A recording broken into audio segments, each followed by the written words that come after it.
Thank you so much, Prof, for agreeing to actually do this presentation for us. We really appreciate, your time and also, taking your time to actually prepare this and sharing your intellectual basically. Colleagues, today's title or the title of the presentation is Decoloniality as Praxis-Oriented Research Method 101 in African and Asian Contexts. So I'm just going to quickly read Professor Simon's bio before I hand over to him to start with the presentation. He completed both his undergraduate and postgraduate studies at the University of the Western Cape. He taught contextual theology at Rhodes University for 3 years. He also led an inter-ethnic and intercultural faith-based community in the Khoi Bokeveld in Ceres. That was for 3 years. Currently, Professor Simon is an associate professor in missiology, specializing in intercultural and interfaith studies across academic disciplines at the Faculty of Theology, that is in Stellenbosch. And he is the residence head of the Hayes Russell Botman House. Professor Simon's research explores emergent power dynamics and social change or transformation within the indigenous ontologies and spirituality in African and Asian contexts. Professor Simon seeks to reframe intercultural and interfaith social justice engagements to foster social and spiritual transformation in and through religion and theology and humanities and social sciences. His work applies decoloniality, understood as both a practice and a method, within an African critical realist framework. This approach guides transformative engagements of intercultural and interfaith leaders in both academic and societal contexts. Interactions of emergent power dynamics of agency, culture, and structure constitute the framework and methodology which informs Professor Simon's methods and roles in academic and professional leadership spaces. I do understand that he serves as a chairperson of the Faculty Transformation Committee and as a facilitator for the formation and development of intercultural and interfaith leadership and practices. I will stop there, colleagues. Professor Simon is really, somebody who's well established. And also I would call him an intellectual in terms of the field that he works in. So I will not really read the whole biography. You can imagine that it's going to be a very long biography. But Prof, I will just hand over to you so that you can start with your presentation. For those who just joined us, unfortunately, Prof is struggling to switch on his camera. So he's going to present without switching on his camera. So over to you, Prof. Okay, colleague Siviwe, thank you very much for the introduction and also the welcoming. Again, my apology. It's for the first time that my camera does not work. I also want to say thank you to colleague Krishna, who assisted and contacted me as far as the presentation is concerned, but also thank you to my colleague Hayla at the Faculty of Theology. When I started to explore the theme more and more, and also we had discussions about available resources and the books that we have ordered over the years, and so thank you very much. There is my topic and my title, and you can see I ended it with 101. That is just an indication that this kind of reflection and work should actually happen at different levels of departments and also in faculties, but also in our communities where we interact every day with people on the ground. So therefore, it's a praxis-orientated approach. I will not be able to go through the whole slides, but as you can see, there is at least the outline. And the first point there is exactly this whole notion, as we also heard last night from Professor Pumla Gobodo-Matikizela, the importance of experiences and encounters, as one of our colleagues would say in my discipline, encounterology. So I would just start to refer to one or two cases and there briefly refer to the important concepts as far as coloniality is concerned, but also take it a little bit in terms of my own framework, what led me to this route, and at the same time, it means also referring to some authors and key texts, and then I will try to go through the rest of the PowerPoint as much as possible within, say, 40 and 45 minutes. Okay, just get the slides moving. Okay, there is the first point in terms of experiences, in terms of encounters, and those experiences and encounters and case studies can be in texts, popular texts, academic texts, but they can also come from everyday context. So therefore, my approach is also really experiences and encounters. There's, for example, a case study there in front of you, and it comes from the African theologian and philosopher, John Mbiti, who wrote in The Dawn of Post-Colonial Africa, where he described certain trends around African realities, ontologies, and spiritualities, writing all those trends. And this is just one of the case studies to which he's actually referring. A bereaved mother whose child has died from malaria will not be satisfied with the scientific explanation that a mosquito-carrying malaria parasite stung the child and caused it to suffer and die from malaria. She will wish to know why the mosquito stung her child and not somebody else's child. Only satisfactory answer that someone sent the mosquito or worked other evil magic against her child. This is not a scientific answer, but it is reality for majority of African peoples. You may easily get rid of the mosquito and prevent many diseases, but there will always be accident, cases of barrenness, misfortune, or suffering, and other unpleasant experiences. African peoples generally, these are not purely physical experiences. They are mystical experiences of a deep religious and spiritual nature. People in the villages and other contexts will talk freely about them, for they belong to their world of reality, whatever the scientists, the theologians, and others might say. So that is just kind of a case study in an academic text.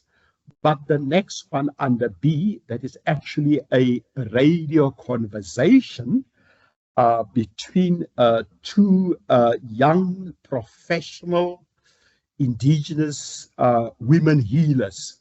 And it was just a general discussion asking the question, how do indigenous healers respond to social challenges like suffering in the context of COVID?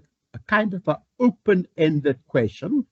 The more the host was engaging everyday realities about the politics, about leaders, about the government, the more the leaders go back to their own reality, how they have experienced over years. In other words, their point of departure was really about African reality, ontology, as they have experienced it and how they have encountered it over the years.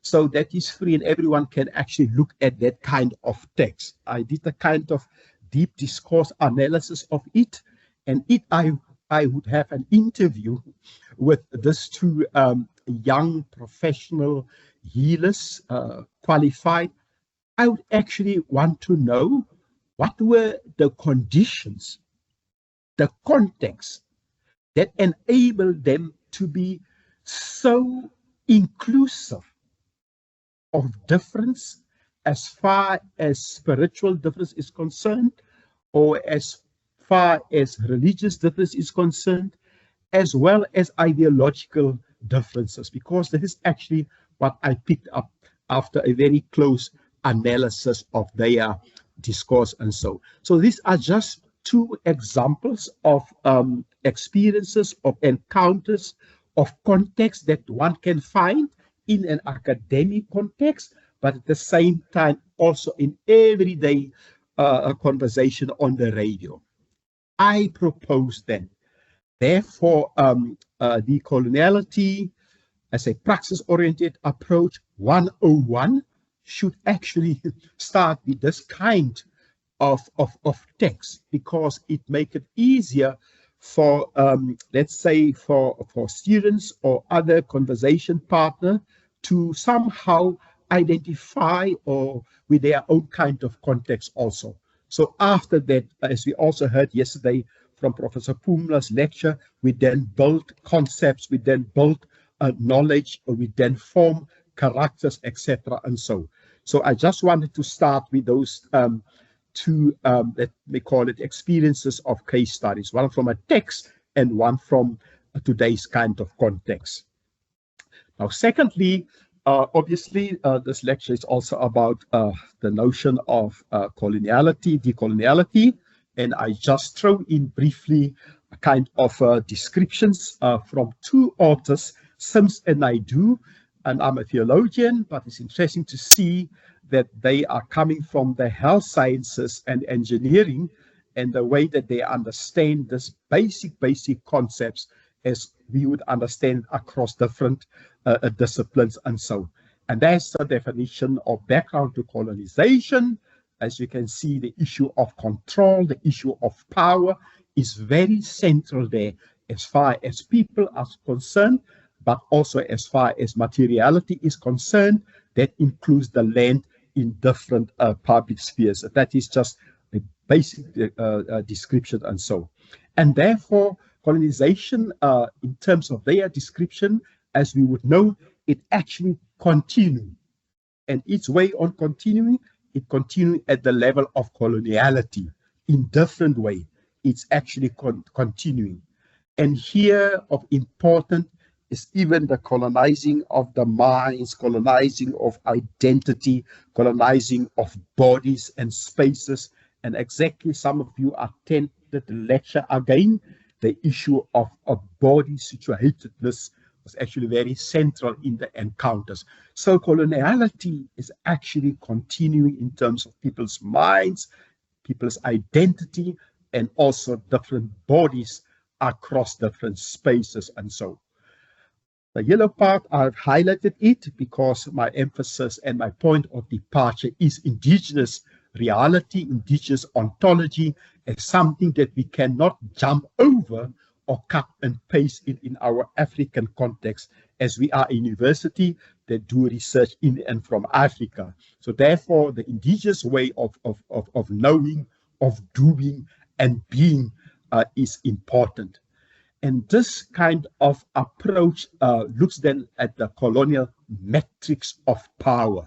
So the colonial metrics of power then can emerge and appear in different social contexts. And I'll later come back and describe how I understand context, joining with people who do critical realism, as far as the metrics of power in agency, in culture, and also in structure and so. So that would be the basic two concepts, colonization and coloniality. Then the other two exactly becomes now the notion of decoloniality and epistemic injustice. As you can see, there's also very nice contrast from the two authors, that decoloniality is in opposition to coloniality. That still continues. And therefore, it's a very active, engaging, at least an approach and method that includes active resisting, disrupting, and dismantling colonial hierarchies and its powers at different levels of society. And obviously, it's not just one side to dismantle or disrupt, but also is to rebuild other ways of knowing and doing and being. That is central. I've just highlighted some of the central, the key authors that some of us might know, as you see there, but that is where the definition is coming from. Now, I also like their understanding of the kind of knowledge epistemic injustices and its two forms: testimonial injustice, in other words, where the capacity and the ability that other people hold as far as knowledge is concerned is denied. And I briefly at the beginning referred to a mother who was really concerned about a suffering and a dying child in the village. That's also a kind of the knowledge that she and the community have at that level. That becomes important, and it cannot be denied, as I will come back later and show how that knowledge is actually multidimensional. It is stratified knowledge. So that's the testimonial injustice, denying that kind of lived experience and knowledge from the mother, or the two healers conversation on the radio. And then is the hermeneutic injustice as far as understanding and meanings is concerned. Those people are also somehow their knowledge excluded. So, okay, that would be the kind of two case studies, and therefore also the basic concept as far as coloniality and decoloniality is concerned. Now, in terms of my own journey, where did I start grappling with theology and issues of context, and also my own interest in transdisciplinary research around issues? It started when I was an exchange student at Princeton Theological Seminary while I was studying at the University of the Western Cape. And there I met Professor Robert Huthno, who actually influenced my thinking as far as social analysis is concerned. He is a professor in sociology of culture and religion. So he really influenced my thinking, and I attended some of his postgrad seminaries at Princeton universities. Obviously, as a theologian, somebody studied theology, not social sciences. I actually decided over many years to educate myself around us. And I thought the best way to do it, instead of going and do another degree, is to enter it at the level of philosophy and methodology. That is how I started to read that context and doing transdisciplinary research. So that's the first one. The second one is my own discipline. You can see the names there: Bosch, Kritzinger, and Nitter. Those are the people working in the field of interfaith studies. And by the interfaith dimension, we refer to different forms of social diversity, from ethnicity, from gender, from human sexual orientations, and from religions or different worldview orientation. So they are the scholars who focus on their experiences and their encounters, as they would call it, encounterology, as far as the social and the spiritual dimension of ontologies are concerned. That's basically my my discipline. And then under the B section, after reading Huthno, I then realized, you know what, there should be some theories of social change that should also be included. And that is how I ended up then with a social scientist, basically more in sociology and in other disciplines, who actually work with realities and ontology as the basic point of departure for knowledge and transformation. Some of you might then recognize the names there of Archer himself in sociology, who died a couple of years ago. But also, yes, in the context of the new Pope, he also did some work in the Vatican in terms of institutional transformation from the perspective of the social dimension and also the spiritual dimension. So these are people who actually design methods and programs for everyday change, including organizational change. So they actually somehow also influence my thinking, like Woodnow and Smith and others and so. Now, the last two names that you see there are also people who work transdisciplinary, like Taylor and Mbiti from an African context. So they are the people who actually influence my thinking and my own design and my philosophy and praxis-orientated approaches and so. These are just the books that I've, as I said, I was not trained in sociology or anthropology, but I entered in the level of philosophy and methodology, and also did some multi-dimensional methodological work on my own. And it started already reading the text from the 1980s, which are the cultural analysis in terms of just focusing on the subjective dimension of culture, is really to look at the structures and how different elements are connected and how they become meaningful and how they become symbolic for people. So it's really a structural, symbolic approach that I follow here. And these authors over the years, like 2022, they somehow also wrote practical books that can actually be read in a community. I also am involved in Wallisdean, in Scottsdene. That's where I really go and engage people and journey together. So it's a very practical text, but informed by a theoretical and conceptual approaches and so. So you can see even in 2023, how the concepts of power and metrics of power become part of the titles. And even the subtitles, it becomes really connected to realism. What makes this spirituality or social dimension work or do not work under certain conditions? So the title is really connecting with a critical realist perspective that is concrete. Something must be visible. It must be able to be evaluated and must be able to redesign. Obviously, it's now like 2023, but now the same notions over many years are actually now read, even in the context of themes as far as social diversity is concerned, like racial justice. It's actually read through the same realist lens. Even a historical text is read like that also. So those are the people that influence my thinking.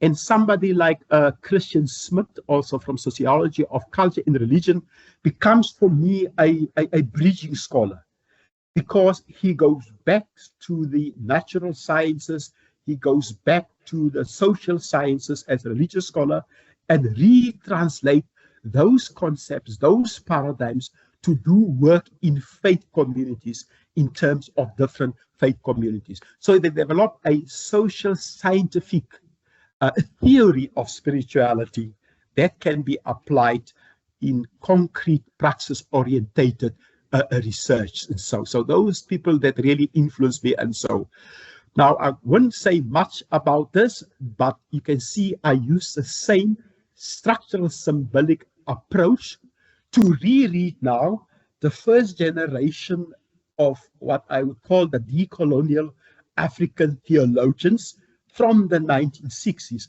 Obviously, often when we read them as if they were just describing empirical general reality, but their language is based on real encounters, real experiences. And that is why the storytelling approach and the narrative approach is actually connected to the service and the trends.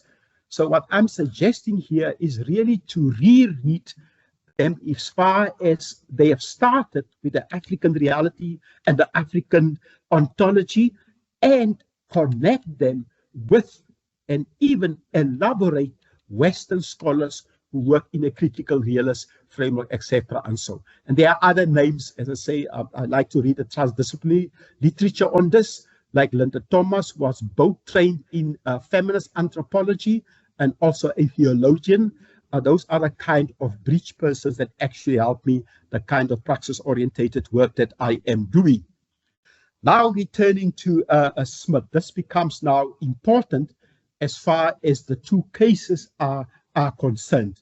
And the part highlighted in yellow, you can also see his own academic orientation and development, and therefore how we define spirituality as important aspect even in transformation becomes important here.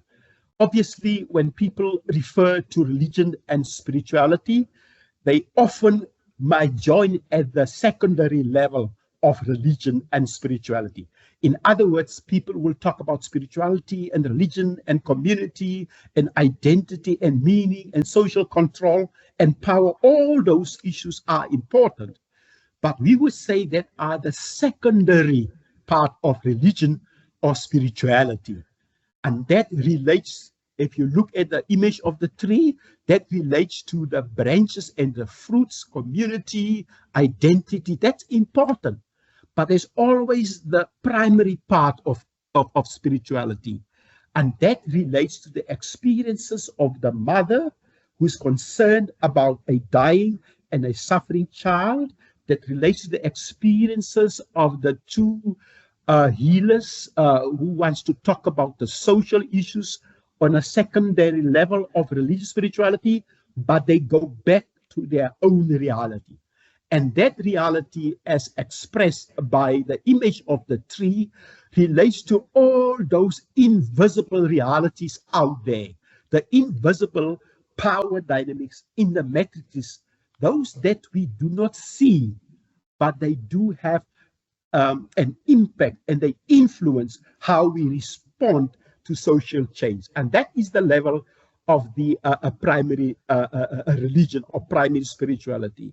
And that is why the mother can say, you know what, I've observed the events, what is happening to my child, suffering and dying at the empirical level, but there is something more in this.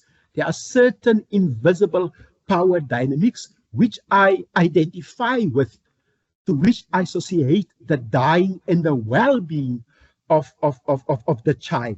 Now that for the mother in perception or reality, it is real as part of her agency, as part of her voice. So therefore, that's why I say those kind of examples, we need to reread them at a kind of a deeper level of spirituality and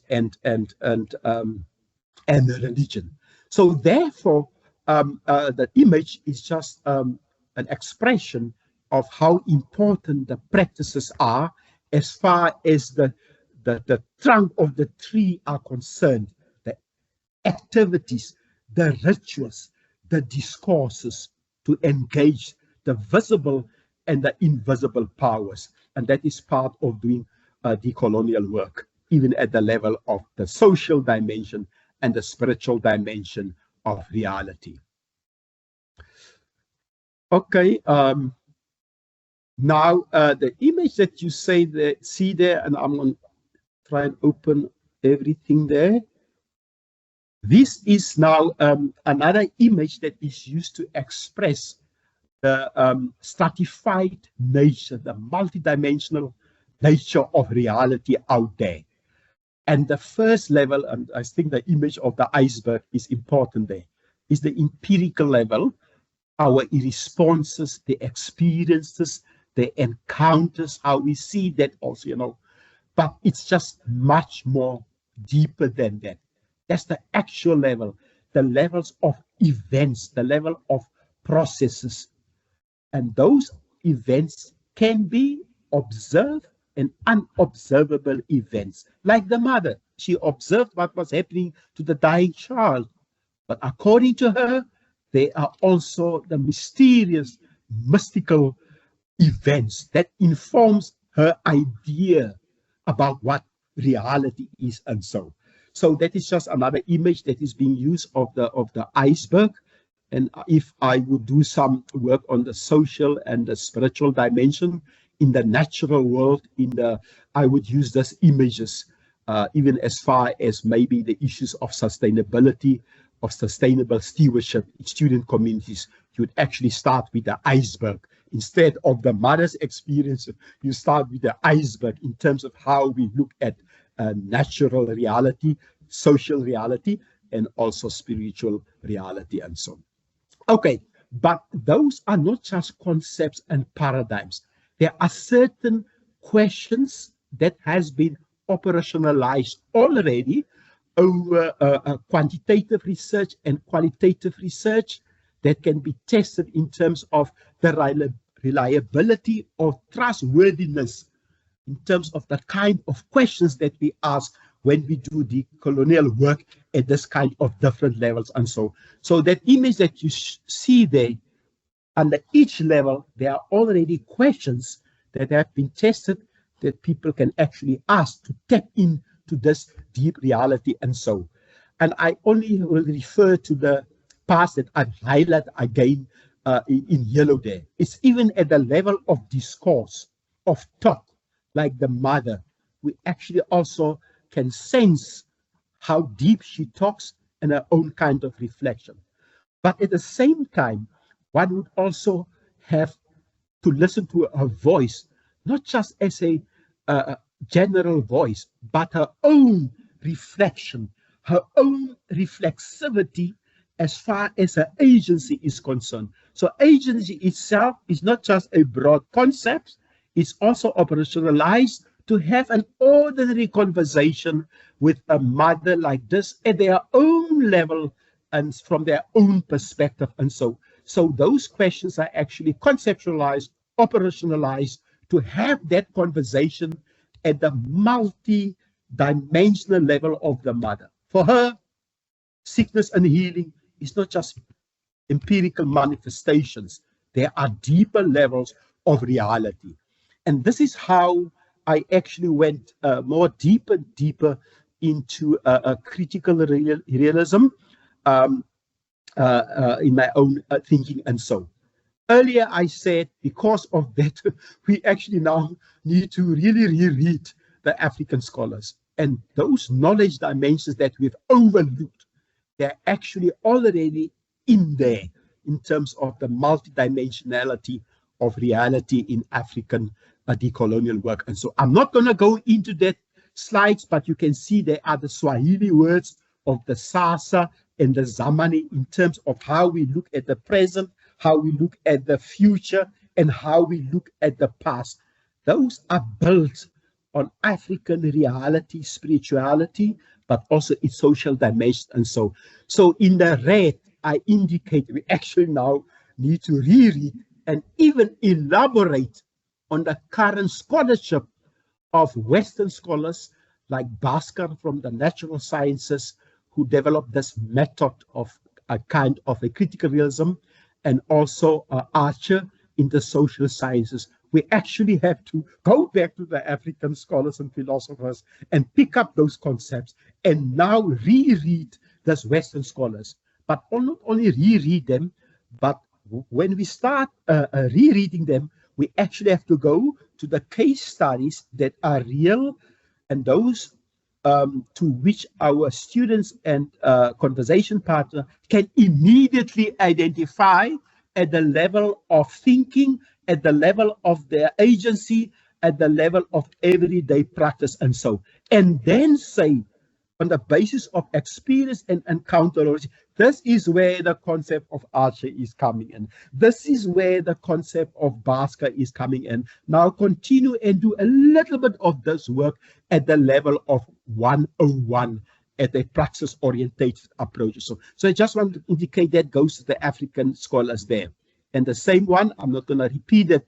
Now, as far as this readings are concerned, previously I showed you books of Robert Hoodnow and others, but just to indicate what I mean by rereading and elaborating the Western scholars' notions of looking at reality concretely, in a visible way, and that can also be evaluated in our designs. And so just look at the titles themselves there from Archer, as I said, who led this discipline in a context of the West, but also work at the spiritual dimension, at the organizational level in the Vatican. Look at the titles. 1980s already, Culture and Agency, kind of social theory. And later on, the second book, 1995, the morphogenic approach. In other words, in social change and transformation, what is it that can activate and enable change or transformation? And what is it that can actually make it to be static? You know, so that is the kind of approach that's becoming important. And a book that I actually also enjoy a lot is Being Human, the Problem of Agency. I can't go into it, but in the 2020 article, Basker, who worked on this thing in the Basker tradition from the 1970s, wrote a beautiful article, a small one on 2021. And he actually said, you know what? Everything that I've said since the 1970s, we have to return to this notion, the language. And this is also in the library. I saw yesterday the Language Diversity Week in African month. And Basker was saying, we actually have to return to Ubuntu, and through Ubuntu, rediscover the multiple dimension of reality. So it's very interesting to see he actually mentioned Ubuntu concretely. I've got maybe probably another 5 and 6 minutes, but I just want to build a link there in terms of being human and the challenge of agency. Look at those titles. Again, Archer returning to 2003, now to structure and agency, but now adds something very special, internal conversation of the mind, of the body, of the hand. And that really has to do with reflexivity and conscientization. Together, alone, that becomes important there. So expanding this notion and applying it to social context and the context of humanities and so. Another book that I've read very closely is the one in 2002, Making Our Way Through the World, Human Reflexivity and Social Mobility. I did the exercise a little bit with my student leaders in one of our meeting in the Russell Botman, just to understand, you know, why are they here at the Stellenbosch University and where are they heading and so. And we had a very interesting discussions in terms of how they see their own voices, their own agency, and where are they heading as far as their social mobility and the careers are concerned. This is just to show this realist approach, its philosophy, its method. It's really a action-orientated approach. It is not pragmatism in an extreme sense. It does not look for blueprints, but it really engages the reflexivity and the agency, because the central notion, as far as the metric of power is concerned, that power is emergent in individuals, in its groups, but that power is always or sometimes suppressed by social systems and structures with their own emergent powers. And so what we then do, books like this, you make it actually a practical book for conversations, depending who are your conversation partners and so and so. So those are the literature. And the last one, 2021, these are kind of selective papers. And even that selective papers, therefore, also still keep agency, structure, and culture together. In fact, it is called the SAC approach, structure, agency. And the strong proposition of change is it is people's agency that actually influence or mediate how the structural and cultural dimensions in institutions or other contexts interact, and through that contribute or limit or transformation process and so. So this was just other literature that influenced and my reading and what I'm currently doing and so. In short, this is now a summary of what I've said here. As I said, I work in the field of interfaith engagement for social impact, or whatever you may call it. And that interfaith notion becomes important. The inter is just referring to the different social diversity from gender, ethnicity, human sexuality, everything comes in there. But the faith there, we use it between inverted commas because we do not want to exclude any religious, spiritual, secular, or humanist orientation, and whatever people are committed to and find their values in. So it's a very inclusive one, but at the same time, because of this framework, it is then framed within a praxis-orientated approach, exactly as Professor Pumla said yesterday, to pick up the experiences, the stories, and the narrative in people's encounters and so. So what I've done, and I'm sure the praxis-orientated approach or cycle, you find it in different disciplines, even in community psychology, you would find it in the context of liberation theologies in the 1960s. There are different models around it also. But I was also interested in between the phases. Where is the power dynamics that can actually activate or deactivate the phases to be changing or contributing to a transformation? So I was already also interested in that also. In other words, a theory of change or transformation that informs the different phases of this praxis cycle also, you know. And there is where I tried now to summarize this together, decoloniality in social and spiritual praxis cycle in terms of two triangles. The one is about the body and embodiment, as we heard yesterday, as far as experience and encountology is concerned. There comes the concepts again that I've summarized. It is indeed how people find themselves in different contexts and their own voices, their own experiences, how they understand themselves, how they identify themselves. And there I just use the images of the feet and the hands. You have to be immersed in a context. You cannot drive this kind of work from an office, you know, and only from a lab. It's just outside there, wherever we are. So that becomes important. But then the second one is reflexivity. And obviously, if you have certain experiences or certain encounters, your self-understanding becomes important. Your reflexivity becomes important. And we say there is power in the mind. And the power of the mind is the ability to imagine something different, is to have a sense of awe, even in difficult, vulnerable situations and so. So this is how we talk about the emergent power.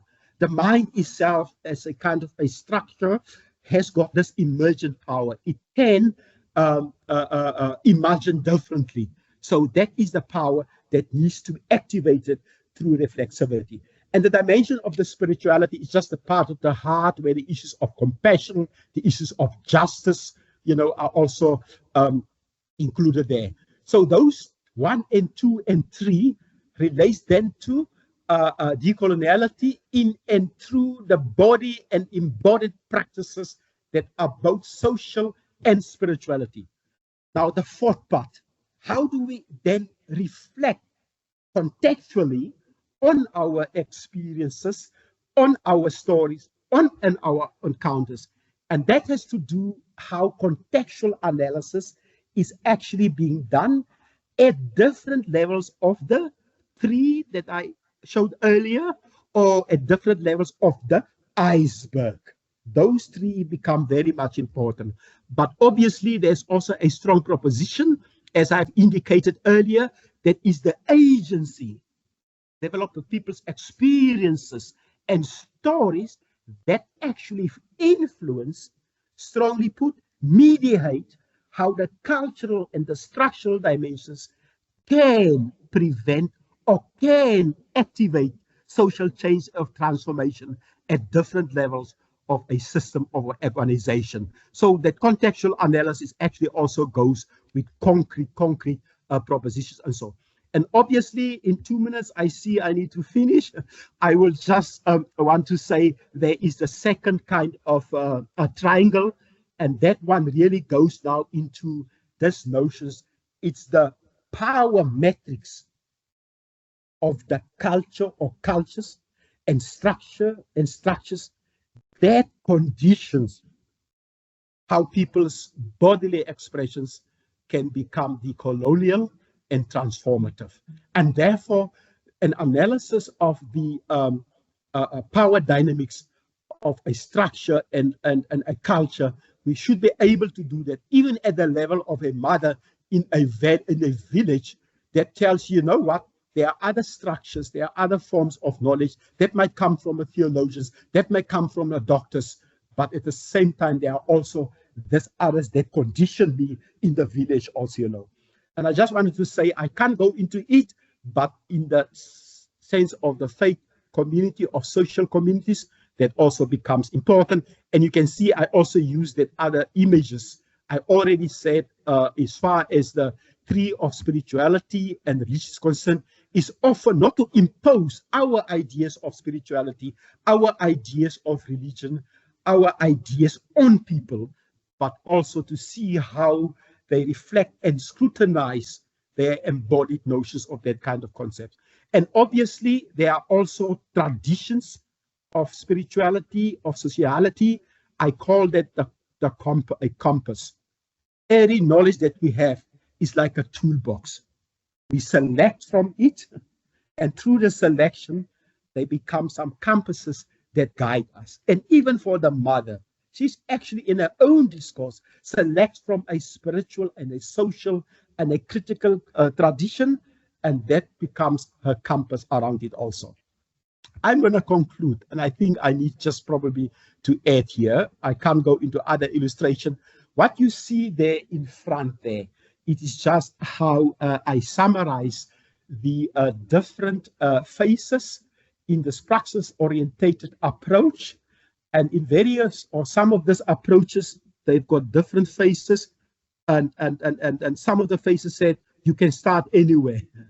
In this one, I said, no, you cannot start anywhere. You actually should start in the immersion in context because of people's experience and their stories and people's agency and their suffering and whatever that is, and how they reflect on that in terms of their own understanding and so. And in that process, they often would go into the multiple dimensions of social reality as the mother. So their own embodiment becomes important in so. It's only then and together with them, then we try to understand how they make sense of meaning, sense of reality, not just at the empirical level, anything that is tangible, but also in the invisible reality of decoloniality, etc. and so. So I've got some other examples that I can illustrate, but let me just end there in case you also might have other examples. Even if you look at the university's website and news, you can sometimes see how students or colleagues respond to events of suffering and difficult issues of well-being, of mental wellness, and how they attribute those suffering of healing to certain superhuman powers, whatever that is. For them, that is a reality. It's a spiritual reality. So therefore, we have also need to look not only on the tangible, that we can touch, but also deeper reality and so. So thank you very much. I think I end here.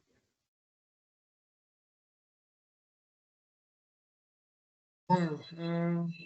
Thank you so much, Prof. I see a lot of virtual hands clapping there. That was really deeply engaging, and not only that, but a thought-provoking presentation for me, and just showing us how decoloniality, extends beyond just a theory that we have, but to lived experiences, and also how it can be a powerful lens that we can use, to reimagine research, and also to see research as emancipatory, as transformative, and also as you know, a paradigm, you know, that we can actually use when we are doing research. I particularly liked you linking, you know, the presentation to what Professor Pumla Koboto-Madikizela, you know, said in terms of encounters as a base for knowledge development and production. So I saw a lot of that in terms of your presentation. And, you know, the fact that you are philosophizing about, you know, this, instead of us just seeing it as something that is being said, decolonial research methods, etc., without an understanding. If I may, maybe, I mean, my understanding from what you are saying is that now we are saying decolonial research is actually research that is grounded in the lived experiences of the communities, in the realities of the communities. So basically, I think you are trying to persuade us to also consider, you know, those realities when we are actually doing our research. I think hence the critical realism paradigm, you know, that you seem to refer to as, you know, underpinning decolonial research. But I'm sure there are quite a number of questions that colleagues would have. I'm just opening now the floor for questions. Please just raise your virtual hands. And then I see there is Dr. Andrews. Dr. Kirchner, can you unmute Dr. Andrews, or she will have to unmute herself and then she can speak, or she can just write down. Go ahead, Dr. Andrews. Hi, good morning, everyone. I hope you can hear me. I'm just checking on sound. Yes, we can. I can also Thank hear you. Prof. Simon, I appreciate what you've done. I'm also somebody that have done studies in the area of critical realism, particularly Pascal and Archer's work. And I think it provides a really strong a metaphorical and theoretical approach for us to understand and unpack the complexity of our own contexts within an African through an African lens. So I really value and appreciate what you have done and the models that you are giving us to work with, because it's often overlooked and we haven't wrestled enough as critical thinkers and theorists in our own domain on how to unpack this work. And you've really, I think it's extraordinary what you've done. So huge appreciation for your work. Just a comment on my side regarding the two triads. A triad, and this is my interpretation of your diagram, and I'd love, maybe not in this meeting, maybe another time to chat, because time, and I want to give others opportunity. Triad 2 for me looks very much like a combination of the socio-cultural and cultural system. So Archer and Pascal both separate culture into two components. They say that the socio-cultural component is the pieces that we can move, so we can change certain symbolic practices and so forth and develop different rituals in the environment to awaken people to a certain way of being and doing. But the very difficult part to move is the cultural system. And I think here at Stellenbosch University, that speaks for itself. We are doing our best to try and shift the socio-culture, like different practices, putting up benches and awakening people to the reality of who we are as Africans in Africa, doing work for Africa. But the cultural system is so rigid, it's very difficult to move. And those are my comments. Again, just really thank you so much for the insightful presentation. Thank you. Yes, thank you, Dr. Andrews. Colleague, if I can immediately respond to that, you are correct. And that is why I said at the end, let me just leave that part. So, because it's at that level where the social and the structural dimensions come together. And so, but then it's also how a culture is defined. You know, often you get this kind of subjective, overarching definitions. It's about everything. It's so broad that you can even not use it. So it's really that we have to break it down. And one way of a realist way of defining a culture is, for example, everything that somebody like the mother would believe about a reality. that would be part of her own language at that level. But secondly, that also include some ideas about culture, some ideas about transformation. So it's also at the level of ideational influences. That is the definition of culture that is being used there and so. And then when it comes to the structural dimension, it's a very practical level. I mean, as you say, yes, we struggle with this at different levels of the university. And if you would ask somebody, ask the students here, you know, in your different portfolio, you know, what is your position and what is your role and your duties and your responsibilities? The content of that responses give an indication of how the person associate and connect with the structural dimension of the position. And in that, to pick up all those, as we say in realism, the emergent power dynamics that can actually make somebody not to see the power that he or she has, that can become enabling. So it's really, you are correct, at the level of conceptual level of those. And I would like definitely to have some conversations with you, especially at Trier 2. And I also joined some of the colleagues of the Critical Realist Network, you know, and I often ask questions there and they respond to me. For example, they will say that colleagues that do some of this work in our African context are colleagues at the University of Rhodes University, where I taught in the past contextual theology, but they apply that in the context of environmental issues, sustainability.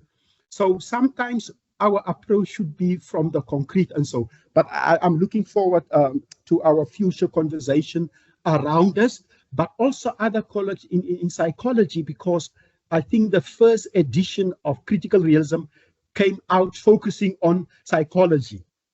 So there's a common kind of collaboration that we can actually come together across disciplines, pick up those experiences, pick up those case studies. And so I would say just thank you very much for your comments and your question. Thank you so much, Dr. Simons. Colleagues, are there still any more questions? Let me just check on the chat. Okay, I think Dr. Simon just, basically reiterated what she said earlier. Are there any other questions, colleagues? Okay, maybe from me, Dr. Simon, as you were talking about, power dynamics and structures, etc., it took me back to when I was dealing with a student who wanted to use Lekgotla's system as a research methodology. Those who don't know Lekgotla, because I was in Northwest, it's equivalent to Imbizo. So I'm just wondering now, in terms of those power dynamics, supervisor-student dynamic, how can researchers, but in this case, maybe specifically students, navigate those dynamics that may resist, the decolonial research efforts when students maybe want to do their research and they want to employ, decolonial research methodologies. How can they navigate, those power dynamics? Yeah. Colleague, thank you very much. The moment you talk about the Lekgotla, I just was thinking about the notion of the palaver. In African communities, people coming together, have meetings under trees, and they have those long, engaging conversations, even at the level of reflexivity. So I think the notion of reflexivity is also important, not just in a context where you do individual research, but also in the kind of conversations between the supervisor and the researcher. Reflexivity is actually coming in there. That would be the notion to pick up. So in other words, in terms of the level of the mind and the emergent power that the student have in terms of the background, in terms of the biography, in terms of the community from where the student is actually coming in. And myself as a supervisor with my feet in my hands, try as much as possible to situate myself within that kind of context. So I would definitely use the first triad. In fact, Bhaskar wrote a very beautiful, he was I think an internal examiner of a student who did similar work in the indigenous communities in Australia. And his kind of supervisor report is just a very beautiful one, how he connect in terms of where the student is and what happened in the supervision process. I would start with that article. In fact, I need to apply to myself also now. That's the one I conclude, but also in our colloquiums, one of my students now had to return to Nigeria because of personal issues, you know. I actually want him to do this in our next colloquium, where we actually talk about this power dynamics. In that context, I can also continue with your question and reflect on it and so. But thank you very much for raising that question. It's important. Okay, thank you so much, Doc. Any final question, colleagues, before we close it off? Okay, it looks like there are no more questions. But thank you so much once again, Dr. Simon. We really appreciate, you know, you taking your time and coming here to do a presentation, you know, preparing the work, etc., etc. I must just say, within the Library Research Week team, we had a little discussion because we're not sure whether, you know, we are placing you in a proper, you know, kind of space. I had, you know, I was just asking colleagues whether we shouldn't have put you in the launch, but maybe next year. But now, you know, you're linking, you know, of your presentation with what Professor Koboto Matikizela said yesterday. I thought we placed you properly, basically, because it looks like the extension of the conversation we had yesterday as well. And I hope, you know, that this week will be as successful and there will be those linkages. Oh, I see now Mr. Mkize wants to say something. Go ahead, Mr. Mkize. Thank you for the opportunity. Even though I was closing, but it's still fine. You can go ahead. No, sorry for the last minute. I was taking quite a number of notes, very copious amount of notes while the presentation was ongoing. I'm from the Future Studies School at the Stellenbosch University, currently doing my master's. And what is of interest to me is what we study more there is around the techniques of how to do future studies, but we don't necessarily at the current moment delve into the philosophy and the normative side of things of what actually do we want to do about the futures. So the introduction here on coloniality is quite an interesting one because from the future studies perspective, the practices that we learn are more of the Western type of approaches. And one of the things that one of the scholars I learned from the future space was actually mentioning something around that. If, you know, the actual methods and the lens that we use are from Western perspectives to study the future and shape the future, then it means the futures themselves will be based on that particular perspective. Basically, using that lens pushes you to actually shape futures that are learned from that perspective. So this was quite an interesting tool, basically tap into this information that can allow a person to view the world in a different type of perspective, because we do study about the myths and the systems and the worldviews that people actually see and how they view the world, but don't necessarily get into assessing ourselves and seeing how we can look differently. So just a very quick one is that because we're always looking at futures on our side, what are the futures that are being seen of coloniality itself? It would be a study that I actually would like to do at some point, but we just want to get the view from the doctor and the colleagues here on what do they see from that perspective, and maybe that can be a seed from my side for my further studies on that perspective. Thanks a lot. Thank you, Mr. Mkize. Dr. Simon, do you want to respond? Just a quick response in 2 sentences. That is correct, and that is at the level again of the mind and imagining the future. If you look at my diagram with the 2 triads, right at the bottom, there are 2 arrows. One arrow goes in terms of the past, present, and future. And on top, I just write a little bit Western scholars. But the other arrow goes from the present into the past. our engagement will be at that kind of level. And I'm obviously, if I have to go and Google and look at future studies from a critical realist perspective, philosophy and the practices, it would actually come up to the same concept. And so where you apply it is then another question.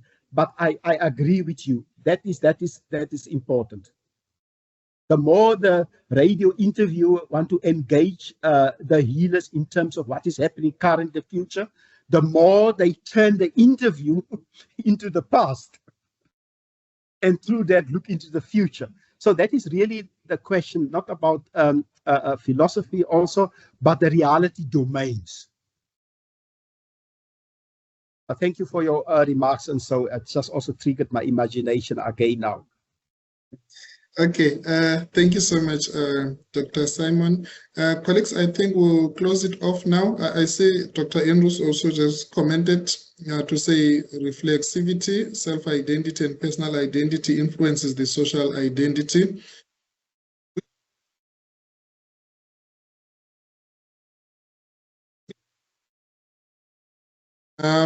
So colleagues, thank you so much once again, Dr. Simon. I think now we are closing it off. The next presentation would be on, let me just quickly check.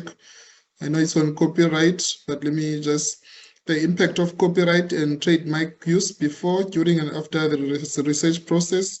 It will be by Carol Kat and Gert van Defender. It's from 10:30 until 11:30. Kirchner, I think I'm done. Did I leave anything out? No, that is all. Thank you. I will close the session now and also stop the recording. I can just mention that, yes, all of the sessions will be uploaded to our YouTube channel next week, where you will be able to access them, all the webinars. Okay, thank you. Bye.